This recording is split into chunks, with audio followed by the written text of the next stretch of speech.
빠르게 넘어가겠습니다. 자, 여러분 아주 익숙한 로고들이 보이죠? 뭔가요? 오 예. 선생님께서 갑자기 제가 알아보자 했던 다 바로 말씀해 주셨는데 자 이게 뭐예요? 카카오톡, 인스타, 그리고 틱톡, 밴드, 틱톡, 뭐 카카오 스토리, 메신저, 텔레그램, 트위터, 이거 뭐지? 스냅. 와우. IT에 SNS를 아주 잘 알고 있는 세움이었습니다. 자 그러면 친구들 위치 공유하는 거. 위치 공유하는 거예요.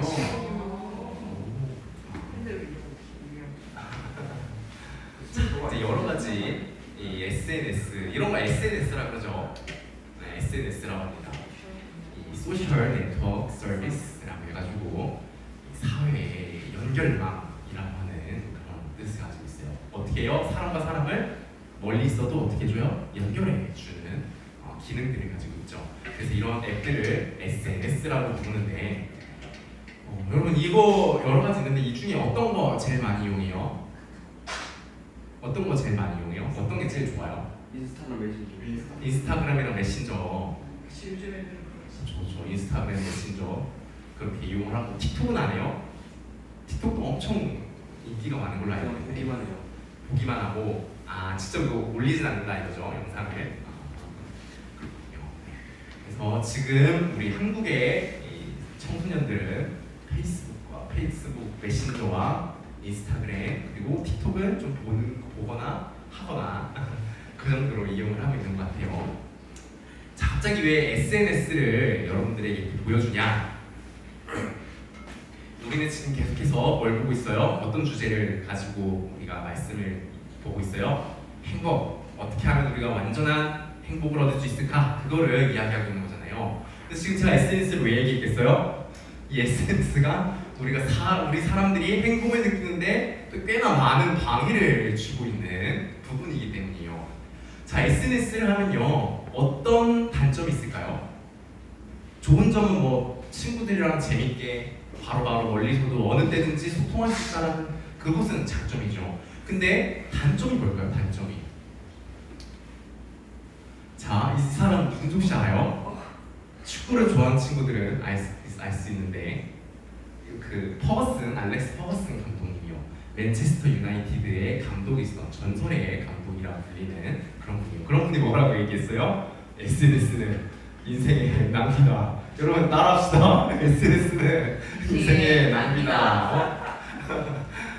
SNS는 인생의 낭비다라고 이렇게 다 얘기했어요. 이렇게 유명하고 영향력 있는 분이 이런 이야기를 한 거예요. 왜 이런 이야기를 하는 걸까요? 이렇게나 성공했고 유능하고 뛰어나다라고 불렸던 이 사람이 이런 인물이 왜 SNS는 인생의 낭비다라고 하면서 SNS가 우리 인생에 아무것도 도움이 되지 않는 것처럼 이야기를 하는 걸까요? 어떤 단점이 있길래 그런 걸까요? 뭐가 단점일 것 같으세요? 단점이라고 한다면? 전혀 모르겠어? 너무 빠르다는 거? 빠져 사는 거. 그것 때문에 너무 빠지게 돼서 다른 거를 못하게 된다라는 또 그런 단점이 있을 수 있죠. 또 다른 단점은 뭐가 있을까요? 어떤 게 있을까요? 예언이가 웃음을 치더니 눈을 피하고 있어요. 자, 제가 여러분들 대답 잘 못할 것 같아서 예시를 가져왔어요. 근데 이제 여러분의 지금 당장 여러분의 얘기일 수도 있고 아닐 수도 있지만 예시로 이렇게 가져왔는데 어떤 이야기들이 있죠? 20대 후반 남성은 직장에 취준생이에요. 취업을 준비하고 있는데 취업을 못했어요. 근데 그런 상태에서 SNS를 보고 있다면 어떤 일들이 벌어질까요?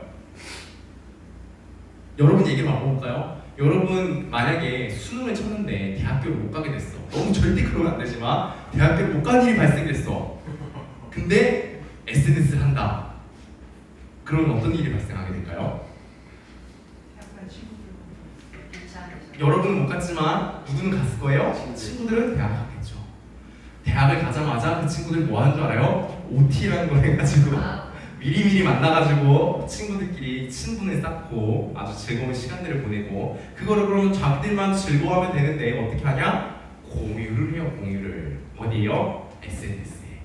야, 내일 우리 누구 반 OT 너무 즐거웠어. 안녕, 빠이. 다음에 또 봐. 하면서 그런 식으로 올라온단 말이에요. 나는 떨어진 상태에서 그거를 본다면 어떤 마음이 될 것 같아요? 네, 굉장히 기분이 안 좋게 되죠. 심하면은 우울함까지 오게 될 거예요. 이런 식으로 또 어떤 여성, 30대 여성 해가지고 주말마다 파티하는 직장 동료, 주말마다 뮤지컬, 해외여행을 떠나는 동료, 이런 인스타그램이 오늘 올라온 걸 보면서 어떻게 느껴요? 나도 그걸 하고 있으면 상관이 없는데 내가 그걸 못하는 순간 어떻게 돼요? 또 기분이 굉장히 안 좋아지고 우울감을 느끼게 된다는 거예요. 여러분, 이런 식으로 우리는요 SNS를 통해 어떤 단점이 있게 되는 거예요? 굉장히 나는 하지 못하는 거를 누군가는 하는 모습을 보면서, 나는 가지지 못한 거를 누구는 가진 것을 보면서 박탈감을 느끼고 굉장히 나는 패배자인 것 같고, 그게 심해지면서 어떤 감정이 되냐? 우울하게 되는 거예요. 우울증이 또 그래서 SNS를 통해서도 많이 나타나게 되는 통로가 되는 거죠. 여러분, 그래가지고 이 퍼거슨 감독은 이야기한 거예요. SNS는 인생의 낭비다. 그거 하느라 너가 너의 삶에 집중을 못하고 너의 삶을 스스로 망치게 된다. 그게 결국 무슨 말이에요? 우리 인간의 행복을 느끼는데 SNS가 어떤 걸 하고 있는 거예요? 걸림돌이 되고 있는 거예요. 방해물이 되고 있는 거죠. 그러면 여러분, SNS 자체가 그러면은 죄악 덩어리인 걸까요? 절대로 막 이거를 그냥 다 지워버려야 되고, 그 스마트폰에 SNS 깔려 있으면은 이거 이단하면서 때려 그렇게 심판하고 해야 되는 건가요? 그런 거 아니겠죠. SNS 자체가 그런 것은 아니고, 사실 우리 인간의 어떤 원인이 있어요. 그것 때문에 SNS가 그렇게 사용이 돼서 우리에게 그런 부정적인 영향들을 주는 건데요. 여러분, 이걸 알기 위해서는 우리가 오늘 시대가 어떤 시대인지를 좀 알 필요가 있어요. 여러분, 오늘 시대를요 무슨 시대라고 할까요? 자유의 시대, 개인주의 시대라고 불러요. 이거 여러 가지 부르는 말들이 있겠지만 그 중에 대표적인 것 중에 하나가 뭐다? 개인주의라는 거예요. 개인주의가 뭐예요? 집단보다는 누가 더 중요한 거예요? 그 한 사람 개인이 더 중요한 거고요. 그렇기 때문에 개인이 선택하고 결정하는 것에 있어서 어떤 제한이나 속박이 있어서 될까요? 안 될까요? 안 된다는 거예요. 개인이 결정하는 것에 있어서 그 어떤 것도 조금이라도 제한을 주거나 그거를 억압을 한다면은 그 모든 것들은 다 나쁜 거라고 이야기하는 게 개인주의라는 거예요. 그래서 뭐 예를 들어서 세훈이가 개인적으로는 자전거를 타고 싶어. 근데 가족들의 의견이 뭔 자전거냐? 등산을 가자. 뭐 이렇게 됐어요. 그래서 세훈이가 자전거를 못 타고 등산을 간다. 그러면은 세움에게 있어, 이 개인주의 시대에 있어서 그런 가족들의 결정, 가족들에 의해서 세움이가 원하는 것을 하지 못하게 되는 그 상황들은 어떤 거예요? 악한 거예요, 악한 거예요, 좋은 거예요? 무조건 나쁜 거예요. 어떻게 그 세움이의 의견을, 세움이의 취향을 다 묵살해버리고 가족들 자기들 하고 싶은 대로 할 수 있는가 하면서 이야기하는 게 바로 개인주의다라는 거죠. 물론 뭐 옛날 같은 경우에는 자기가 결혼할 상대, 자기가 무슨 일을 할지, 자기가 어떤 역할을 할지, 집안에서조차도 어떤 일들을 할지조차도 그런 거 하나하나까지도 다 가족이 정해주던 게 옛날이에요. 그때는 그 개인의 취향, 생각, 꿈이라고 하는 것들이 고려가 됐을까요? 아예 고려되지 않았었어요. 그냥 가족이 하는 일, 가족이 그 아빠가 정해주는 것, 정해주는 일, 그런 것들을 해야만 하는 게 공동체주의 이제 옛날의 시대였어요. 당연히 그것도 좋은 건 아니겠죠. 그렇지만 여러분, 오늘날은요, 그래서 그거를 극복하겠다고 개인이 소중한 개인의 그 자유를 막 주장하면서 흘러오고 있는 시대인데요. 근데 요즘에는 뭐가 또 문제냐? 그냥 개인이 그렇게 자유를 누리는 게, 개인에게 그 어떤 것도 씌워지는 것 자체가 무조건 다 악하다고 이야기하고 있는, 또 그것도 잘못이다라는 거예요. 왜 그럴까요? 여러분, 개인이요, 뭐 무한한 자유를 가질 수 있다면 뭐 좋겠죠, 좋을 수 있겠죠. 그런데요, 여러분 한번 잘 생각해봐요. 개인이 무한한 자유를 갖게 됐어요. 내가 다 결정하는 거예요. 내가 다 결정할 수 있어요. 결정하게 된 거예요. 누구도 방해하지 않아요. 그러면요, 뭐도 생기냐면 책임도 따르는 거예요.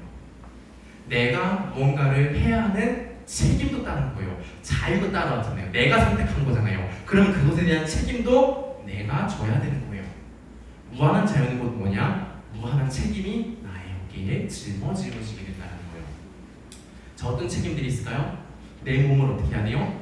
지켜야죠. 내 몸 지켜야 될 거 아니에요. 안전을요, 정말로 개인이, 철저히 개인이, 가족도 상관없고 철저히 개인이 다 모든 자유와 선택의 권리를 가졌다면 그 안전도 철저히 그 사람이 결정해야 되는 거예요. 자, 지우가 혼자 모든 개인을 가졌다고 한번 생각을 해볼게요. 그러면요, 이제 가족도 지우한테 그 어떤 것도 뭘 할 수 없는 상태가 된 거예요. 그 지우고 이래라 저래라 아무도 그거 못하게 된 상태인 거예요. 개인 자유의 권리를 다 가지게 되어가지고 지우가. 그러면요, 이제 지우는 자기 안전을 어떻게 해야 될까요? 자기가 이제 마련을 해야 되는 거예요. 지금은 누가 솔직히 조금 지켜주고 계세요? 부모님이 지켜주고 계시죠. 부모님이 일해서 번 돈으로, 부모님이 마련한 집으로, 부모님이 마련한 차와 여러 가지 안전 대책, 보험과 이런 여러 가지 것들로 우리를 지켜주고 계세요. 근데 여러분이 철저히 부모님이 아니라 부모님에게서 나에 대한 것들을 결정할 수 있는 모든 것들을 빼앗아서 내가 손에 쥐는 순간 여러분은 이제 어떻게 해야 되는 거예요? 부모님이 주셨던 그 모든 혜택들을 받을 수 있는 거예요? 없는 거예요? 받을 수 없게 되는 거예요. 여러분 그거랑 상관없어져요. 여러분이 찾아야 돼요. 여러분이 돈을 벌어서 여러분이 그 안전을 찾아야 되고, 여러분이 돈을 벌어서 보험을 여러분이 들어야 되는 거고, 여러분이 그 모든 안전 대책들을 마련해야 된다는 거죠. 근데 여러분, 그렇게 한다라고 한다면 정말 여러분 만족스럽고 행복할까요? 정말로 내가 그 안전 대책을 다 마련해야 된다면, 그리고 내가 그렇게 하고 있다면 여러분 정말로 안전할까요? 정말로 막 안심이 될까요? 그렇지 않다는 거예요. 실제로 그렇게 혼자 살아가는 사람들이 있죠. 어렸을 때 부모님께 버림을 받았거나 부모님을 잃어버린 많은 어린아이들이 있죠. 근데 그런 아이들이 어떻게 살아요? 정말 자기가 다 모든 것들을 책임지며 살아요. 근데 그런 내면에 있는 그 사람들의 아픔 중에 하나가 뭐냐면, 부모님이 계시지 않다라는 아픔이 있지만 그 중에 하나 가장 큰 공포가 뭐냐면 내가 다 해야 된다는 거예요. 지금 내가 조금이라도 아프다면, 조금이라도 내가 뭔가 어디가 다친다면 당장에 내가 나를 보호할 수가 없는 거예요. 그것에 대한 공포가 있어요. 나를 지킬 수 없다는 공포, 나를 안전하게 할 수 없다는 공포, 그 두려움이 가득하다는 거예요. 여러분, 이런 것처럼 우리가 즐거움을 얻는 것, 우리가 가치 있는 존재가 돼서 행복을 얻는 그 삶조차도 이제 내가 모든 자유를 갖게 되면은 그 책임도 다 누구에게 있는 거예요? 나한테 있는 거예요. 내가 불행한 거는, 그렇게 자유와 권리를 내가 다 가졌다면은 내가 불행했잖아요. 그럼 그건 누구 책임이야? 그냥 다 내가 잘못한 거예요. 내 책임인 거고요. 절대 사회 탓을 하면 안 돼요. 절대 부모님 탓을 하면 안 돼요. 내 책임인 거예요. 내가 얻어내야 되는 거예요. 내가 사람들과 경쟁해서 얻어내야 되는 거예요. 가치 있는 존재라는 걸 내가 증명해야 되고, 내가 싸워 승리해야 되는 거예요. 그래야 가치 있는 사람이 되고, 그래야 행복한 사람이 될 수 있겠죠. 근데 여러분, 혼자가 되면 바로 이런 상황에 처하게 되는 거예요. 혼자 다 결정하고 할 수 있으면은 행복할 것 같지만 막상 그런 상태가 된다면은 사람에게는 뭐가 이제 끌어오르기 시작하는 거예요. 불안, 걱정, 근심, 이러한 너무도 두려운 마음들이 솟아나게 되어 있다는 거죠. 왜 그럴까요? 왜 그럴까요? 나라는 인간이, 내가 결정한다라고 해서 하는 나라는 인간이요, 정말 뛰어나요, 여러분. 나라는 인간이요, 정말 그 모든 것들을 할 수 있는 그런 존재인가요? 여러분의 그 안전 하나조차도 여러분이 완전 100% 완벽하게 구축할 수 있나요? 그렇지 못하다는 거예요. 당장의 부모님이 안 계신다고 하면은 여러분 어떻게 살아갈 거예요? 지금 성인이 돼서 결혼하는 상태인 저도요, 당장 부모님이 이렇게 사라지신다고 하면은 너무 좀 마음이 그래요. 당연히 부모님을 못 뵌다라는 마음 아픈 데지만 솔직히 인간적으로 어떤 마음 드는 줄 알아요? 부모님 안 계시면은 내가 이제 급히 돈이 필요할 때 급히 막 도움을 요청할 분이 없는데 하는 두려움이 있어요. 어른들도 그래요. 어른들. 근데 여러분이 그런 상태가 된다고 하면은 얼마나 큰 위험이 자리하게 되냐라는 거죠. 그래서요 여러분, 우리 혼자서는요 그 어떤 것도 제대로 할 수 없어요. 안전도, 내가 가치 있게 돼서 행복을 얻어내는 일도 나 혼자서, 철저히 나 혼자서 그것을 해야 한다라고 한다면 절대 얻을 수가 없어요. 여러분, 그렇다고 그러면 인간들이 막 모여 있으면은 될까요? 인간들이 막 모여가지고 힘을 합치면 그럼 될까요? 여러분, 그래도 할 수가 없어요. 그 모인 인간들이 도리어 위험 요소가 돼요. 모인 인간들이 오히려 여러분을 위험하게 할 수 있어요. 모인 인간들이 오히려 여러분의 행복을 빼앗아갈 수 있어요. 여러분을 무가치한 존재로 짓밟아 버려가지고요. 계속해서 이야기하지만 여러분, 그렇게 우리에게 필요한 건요, 나가 아니고요, 사람이 아니고요, 나 자신도 아니에요. 우리에게 누가 필요해요? 하나님이 필요하는 거예요. 여러분, 하나님과 함께할 때만이, 하나님이 함께 하시면서 나를 지켜주실 때만이 나는 완전한 안전을 얻을 수 있고요, 하나님이 함께 하여 주시면서 나를 높여주고 나로 하나님의 일을 할 수 있도록 하나님이 그 힘과 능력들을 더하여 주실 때, 그때 우리는 진정한 행복과 완전한 만족을 누릴 수가 있는 거죠. 자, 오늘 우리가 읽은 말씀이 뭐죠? 가인과 아벨이 드렸던 제사 이야기예요. 자, 이 이야기를 보면요, 하나님께 그 받아들여지는 그 중요한 실마리를 가지고 있는데요. 창세기 4장 4절을 다시 한번 읽어보겠습니다. 창세기 4장 4절입니다. 시작. 아벨은 자기도 양의 첫 새끼와 그 기름으로 드렸더니 여호와께서 아벨과 그의 제물은 받으셨으나.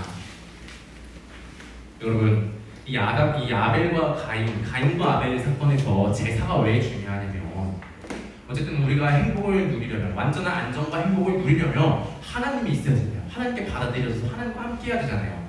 근데요 여러분, 지금 가인과 아벨을 보면요, 이 4절을 보면요, 아벨이 제사를 드렸을 때 어떻게 돼요? 하나님께서 그냥 그 제물만 받았대요. 아벨이 드린 제물만 받았대요. 잘 읽어봐요. 뭐라고 얘기해요? 여호와께서 뭐래요? 아벨과 그의 제물을 받으셨다라고 이야기하고 있어요. 그 예물을 드린 사람도 하나님이 받아주고 계신 거예요. 여러분, 그래서 제사가 중요한 거예요. 제사는요, 단순히 하나님께 그 어떤 제물을 올려드리고 하나님의 제물만 받으시기 위해서 제사를 알려주고 제사를 드리게 한 것이 아니라요, 여러분, 제사를 통해서요 하나님이 결국에는 뭘 하고자 하시는 거예요? 우리 그 사람을 받아주시려고 제사를 제정해 주신 거라는 거예요. 그래서 여러분, 제사가 중요해요. 제사. 자, 근데 우리는 이 이야기의 결론을 알고 있죠. 아벨이 드린 제사는 어떻게 됐어요? 하나님이 그 아벨과 그의 제물을 받았지만 가인은 어떻게 됐어요? 가인과 그의 제물을 받지 않으셨다라고 이야기하고 있죠. 여러분, 뭔 차이일까요? 이걸 알아야 돼요. 이 두 제사의 차이점이 뭔지를 알아야 우리도 완전한 안전과 행복을 얻느냐 마느냐를 알 수 있는 너무도 중요한 부분인 거예요. 여러분, 왜 아벨의 제사를 받아들이시고 가인의 제사는 받지 않으신 걸까요? 그 답이요, 여러분, 다른 성경에 나와 있어요. 히브리서 11장 4절인데요. 여러분, 함께 읽어보겠습니다. 시작. 믿음으로 아벨은 가인보다 더 나은 제사를 하나님께 드림으로 의로운 자라 하시는 증거를 얻었으니 하나님이 그 예물에 대하여 증언하시니라. 그가 죽었으나 그 믿음으로써 지금도 말하느니라. 자, 아벨은 무엇으로 하나님께 받아들여짐을 받았대요? 믿음으로. 믿음으로. 이 차이인 거예요. 가인은 믿음으로 제사를 드리지 않았고 아벨은 믿음으로 제사를 드렸던 거예요. 여러분, 그럼 믿음이란 뭘까요? 믿음이 뭘까요? 믿음. 신뢰하고, 쉽게 말하면 신뢰하고 의지하는 거예요. 신뢰하고 의지하는 거. 그게 믿음이에요. 그러면 아벨은 뭘 신뢰하고 의지했을까요? 자, 1번, 2번 우리 함께 읽어보겠습니다. 1번, 하나님은 완전히 선하시다. 2번, 선하신 하나님이 나를 구원하기 위해 보내주시겠다고 한 그 여자의 손이 정말 오실 거고 정말 그분이 나를 구원해 주실 것이라는 사실. 여러분, 아벨은 이 두 가지 사실을 믿었던 거예요. 이 두 가지 사실을 신뢰하고 의지했던 거예요. 그러한 마음으로 하나님께 제사를 드렸을 때 아벨은 하나님께 받아들여졌다는 거예요. 여러분, 이 믿음의 유무가요, 그들의 제사를 통해 이제 드러나는 거예요. 가인은 뭘 드렸죠? 하나님께 자기가 기른 곡식을 드렸어요. 곡식을 드렸고 아벨은 뭘 드렸어요? 어린 양과 그 기름을 드렸어요. 자, 이제 우리가 이걸 이야기할 때 이런 이야기들이 많이 해요. 근데 이 재물 자체가 중요한 건 아니다. 이 말은요, 맞기도 하고 틀리기도 해요. 맞기도 하고 틀리기도 해요. 왜 그러냐? 정말로 사실 하나님은 정말로 이 믿음이 있다면 재물이 어떠한지 사실 상관하지 않으시는 분이에요. 정말로요. 정말로 믿음만 있다면 하나님은 그 사람을 받아주시는 분이에요. 근데요, 문제가 뭐냐면 가인이 곡식을 드렸을 때에는요, 그 마음이 그렇지 않았기 때문에 곡식을 드리게 되었다라는 거예요. 뭐 이제 이게 그런 이유가 이제 이로 제시를 하는 게, 보통 이스라엘 제사를 드릴 때에는 반드시 뭐가 있어야 된다라고 이야기하냐면 동물 같은 걸 잡아서 피가 흘려야 돼요. 그 피가 있어야지만 하나님이 제사를 받아줬어요. 하나님이 이야기하신 제사에는 반드시 그 피 흘리는 게 있었어요. 반드시 그걸 하게끔 했고 이스라엘도 그렇게 했었어요. 그렇기 때문에 가인이 피 없는 제사, 동물을 잡지 않은 제사를 드린 것은 잘못된 것이다 라고 이제 이야기를 하는 거죠. 근데 이것에 대해서 어떻게 또 이야기하냐면, 아니 그 제사를 잘 보면 곡식만 드린 제사도 있어요. 그렇기 때문에 재물은 사실 중요한 건 아니에요 라고 이야기하는 경우가 있죠. 근데 여러분, 그 곡식만 드리는 제사가 있긴 하지만 그 곡식만 드리는 제사가 단독으로 드려지지는 않았어요. 늘 뭐와 함께 드려졌냐? 동물을 잡아서 목숨을 끊어서 피를 흘려내는 제사를 늘 함께 드렸고 그 가운데 곡식을 드렸던 거예요. 그리고 이런 자세한 율법 내용들이 기록이 된 거는 모세 때지만, 모세가 십계명을 받고 율법을 받았을 때지만, 그 이전에 노아도 아브라함도 그런 이런 사람들도 제사를, 하나님께 제사를 드린다고 하면은 뭘 했냐면은 반드시 동물을 잡아서 피를 흘리는 그러한 제사를 드렸다는 거예요. 그렇기 때문에 우리가 충분히 뭘 유추해 볼 수 있냐? 이 가인과 아벨에게 하나님이 제사를 드리라고 제사의 방식을 알려줬을 거 아니에요, 그렇죠? 그러니까 드렸을 거 아니에요. 근데 그때에 하나님이 뭐라고 얘기하셨겠어요? 너는 제사를 드릴 때 동물을 잡아서 그 피를 흘리는 그것까지도 올려드리는 그런 제사를 드려라 라고 이야기했을 거예요. 근데요, 여러분, 그런 이야기 똑같이 들었어요. 아벨도 가인도 똑같이 들었어요. 근데 아벨은 어떻게 해요? 정말로 그것대로 양을 잡아서 피를 흘리고 기름까지도 다 드렸어요. 근데 가인은 어떻게 해요? 곡식만을 드렸다는 거죠. 당연히 궁극적으로는 이 제물 어떤 걸 드리냐가 중요한 건 아니에요. 그렇지만 이 제사를 통해서 뭐가 드러난 거예요? 가인에게는 믿음이 있고 없고가 드러나게 된 거죠. 정말로 믿음이 있었다면 어떻게 했겠어요? 당연히 정말로 동물을 잡아서 그 피를 올려드리는 제사를 드렸을 거예요. 근데 가인은 그렇게 하지 않았죠. 하나님 말씀을 신뢰하지 않았고요. 하나님을 신뢰하지 않았기 때문에 결국은 이러한 행동들을 보이게 된 거죠. 자, 어쨌든 돌아와서 여러분, 아벨은 어떻게 했나요? 하나님의 그 모든 말씀들을 어떻게 했어요? 신뢰했어요. 그래서 그 말씀에 순종했죠. 왜 그렇게 했어요? 아벨에게는 어떤 무엇이 있었습니까? 하나님을 믿는 믿음이 있었습니다. 하나님이 정말 선하시고 하나님께서 약속하셨던 그 약속은 정말로 하나님이 약속한 대로 하나님이 이루실 거야 라고 하는 것을 정말로 믿고 있었어요. 그렇기 때문에 아벨이 제사를 드렸을 때에는 하나님이 그의 그 믿음을 보시고 그의 그 마음을 보시고 그를 받아주셨다라는 거죠. 여러분, 아벨은요 지금 이 여자의 후손, 하나님이 너희를 구원하기 위해 보낼 자 여자의 후손이라고 하는 이게요 정확하게 누군지 알고 있었나요? 몰랐어요. 언제 오실지 알았나요? 몰랐어요. 어떤 방식으로 오실지, 어떻게 구원이 이루어질지 알았나요? 몰랐어요. 이제 막 약속을 듣고 아빠 엄마한테 들었고 딱 그런 상태예요. 근데도 아벨은 어떻게 했어요? 믿었어요. 이 하나님의 말씀을 신뢰하고 의지하기까지 했다는 거예요. 여러분, 그럼 우리는 어떨까요? 여러분, 오늘날 예수님은 오셨나요? 안 오셨나요? 이미 오셨고 하늘로 다시 올라가셨어요. 여러분, 그리고 하나님이 정말로 예수님이 오셔서 그 구원의 일들을 모두 다 정말로 이루시고 행하여 주셨어요. 아직 일어나지도 않은 일을 아벨은 믿었지만 여러분, 우리는 지금 어떤 시대를 살아가요? 이미 예수님께서 그 모든 구원의 일들을 다 해주셨어요. 행하셨어요. 그리고 그냥 그것만으로는 우리가 또 증거가 부족해요. 믿기에는 좀 너무 증거가 빈약해요. 근거가 없어요. 라고 이야기할까봐 하나님은 어떻게 하시는 줄 알아요? 예수님 오시기 그 수천 년의 시간 동안 하나님은 말씀하시고 또 말씀하셨어요. 약속해 주시고 예언을 해주시고 여러 가지 모양들을 통하여 수없이 이야기하셨어요. 그리고요, 예수님은 실제로 오셔서 하나님 말씀하셨던 그 모든 예언과 약속대로 그 모든 것들을 구원의 일을 행하여 주셨어요. 여러분, 성경을 잘 읽어보면요 정말로 이것까지 예언이 돼 있어? 이런 것까지 이야기하셔? 하는 것까지도 이야기가 되어 있고요. 예수님은 정말 그 말씀대로 사시고 죽으시고 부활하셨어요.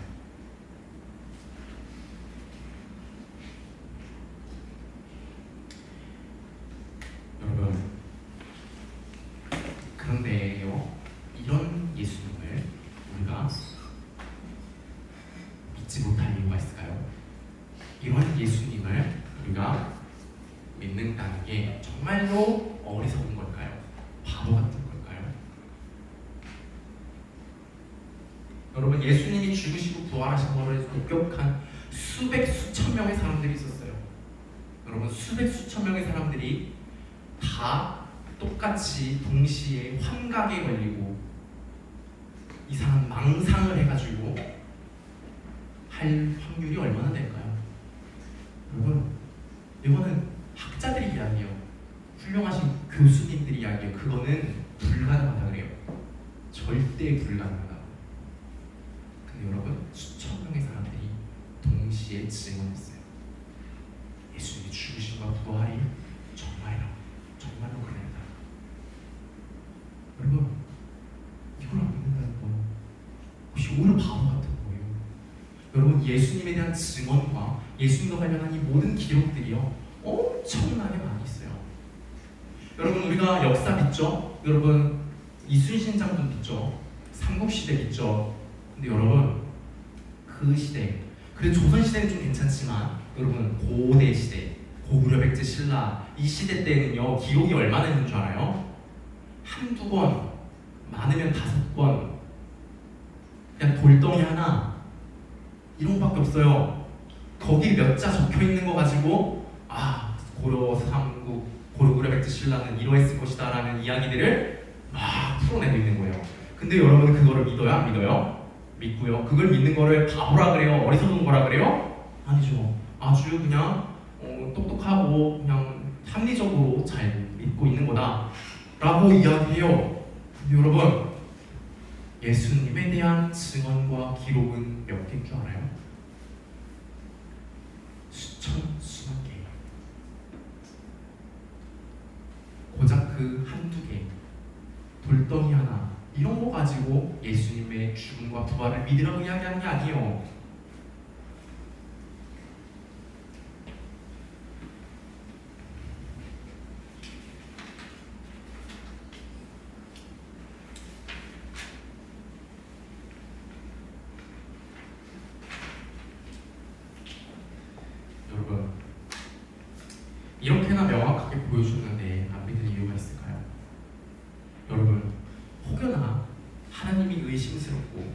하나님을 믿는 것이 바보 같아 보이고 그게 좀 비이성적인 것 같고 하는 생각이 들잖아요.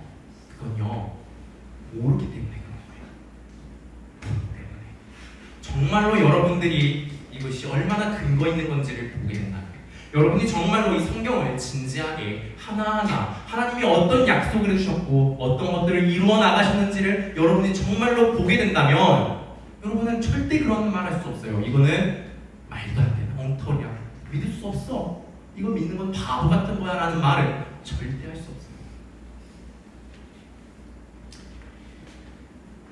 말씀을 맺을게요.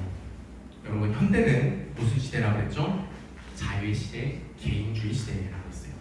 개인의 자유를 극도로 추구하는 시대예요. 조금이라도 자기의 자유를 조금이라도 제한한다면 아주 입에 거품을 놓는 시대죠. 그래서 여러분, 예수님을 믿으세요, 하나님을 믿으세요, 하나님을 신뢰하고 의지하세요 라고 이야기하잖아요. 그러면 사람들 뭐라고 얘기하는 줄 알아요? 아, 괜찮아요, 저는 저를 믿어요, 나는 나를 믿습니다 라고 이야기하죠. 여러분, 이 얘기 들으면 어때요? 멋있지 않나요?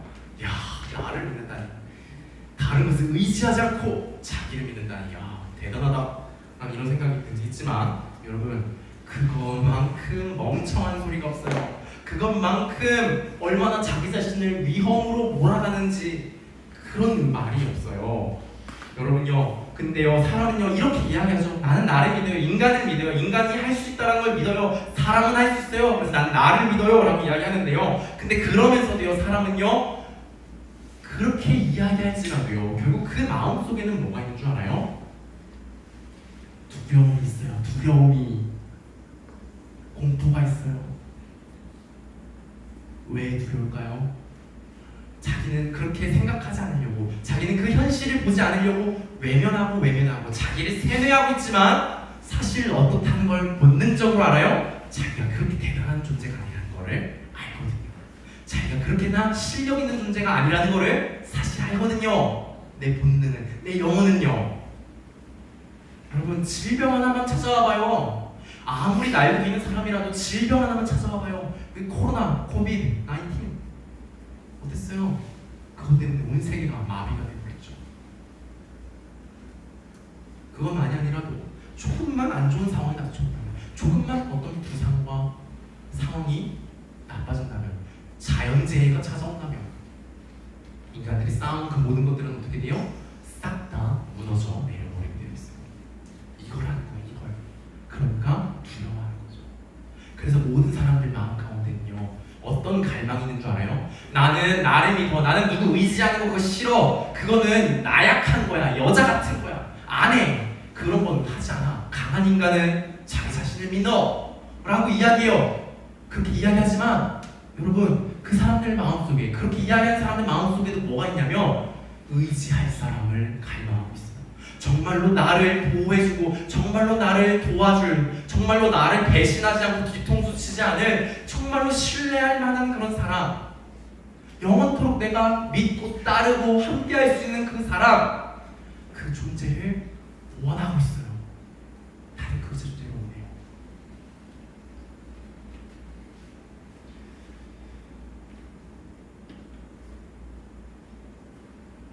여러분, 근데요, 문제는요, 이 세상에 그런 존재가 없다라는 거죠.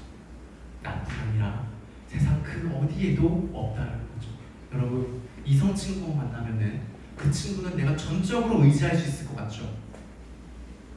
사귀는 순간 아니라는 걸 깨닫게 될 거예요. 사귀는 순간 아니라는, 와, 얘 믿을 만한 애가 아니구나 라는 걸 깨닫게 될 거예요. 여러분, 가장 신뢰할 만한 존재는요, 우리 하나님, 우리 하나님의 아들 예수 그리스도, 그분의 거룩하신 성령님, 이 세 분 하나님밖에 없어요. 여러분, 이분만큼 신뢰할 만한 분이 있나요? 이분만큼 능력 있는 분이 있나요? 천지를 창조하시고 이 온 세상을 다 하나하나 다스리는 이런 능력을 가진 존재가 세상에 또 어디 있나요? 그런데 그런 분이 우리를 사랑해요. 우리를 잘되게 하고자 해요. 우리가 거룩하고 영광되고 훌륭하고 아름답게 하기를 원하고 우리를 망하게 원하지 않는, 결코 우리의 뒤통수를 치고자 하지 않는 그런 분이 여기 계시다고요. 여러분, 이 주님을, 이분을 신뢰하고 사랑하고 따르는, 이분만을 유일한 믿음의 대상으로 삼아 정말로 신뢰하고 의지하고 따르는 우리 모두가